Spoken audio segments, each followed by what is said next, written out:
Members of Congress were locked down in the Capitol before being evacuated after pro-Hamas rioters demanding a ceasefire in the war between Israel and Hamas clashed with Capitol Hill police. Among those trapped was Florida Congresswoman Paulina, who said she was with their husband and her newborn baby.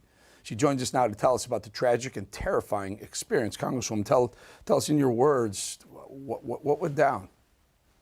Yeah, so we are actually coming back from a Diwali event on the Senate side, and I was actually with also two of my very young staffers. And so went back to our office to grab some things because we basically had indexed earlier that day to go to recess for the holiday break. And ultimately, as soon as we got to our office, basically we could not leave. The Capitol locked down because of what was happening over at the DNC. And what's crazy, Eric, is that, come to find out that this was actually orchestrated by the same group and organization that was behind those massive and very violent protests in Portland, Oregon, the Democrat Socialists of America. They were tweeting and accepting responsibility for it. Also to note that many members of Congress that couldn't get out that night, there are a ton of members that actually sleep in their offices. So obviously a massive security concern. But, when you're there, and obviously I have my child with me, I had my young staffers, it's nerve wracking. But even more so, it was interesting to see that there was actually Democrat staffers and people that were over at the DNC that were scared to even walk on the streets by themselves while this was going down. So these people were not friendly. They were not there doing a peaceful protest. And oh, the irony, the people that are there protesting for peace and Gaza are using violence to get their message across. Amazing. And, it just calls to mind after January 6th, everyone's, this January 6th thing, right, was a threat to democracy. It was an insurrection. It's a upending of American democracy after 245 years. Meanwhile, I'm watching some of these videos. It looks very violent. It certainly looks more violent than anything we saw yesterday in D.C. during the 290,000, almost 300,000 people peacefully protesting. That's anything but peaceful. Have you heard word of anything going to go down for these protesters?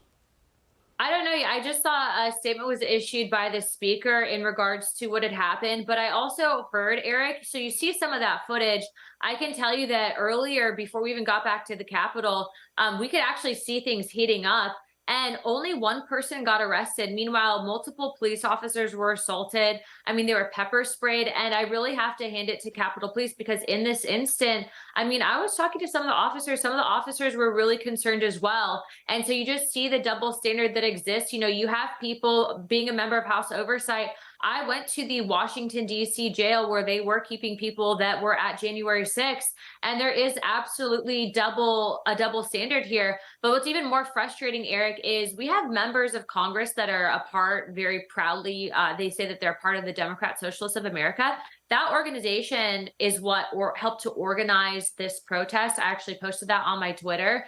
And what's very, very interesting is they've not said one thing about this. They've not put out a tweet. Hakeem Jeffries is the minority leader. Has he weighed in? Is anyone going to ask him if he's going to, do anything about this? Because they certainly did when the shoe was on the other foot.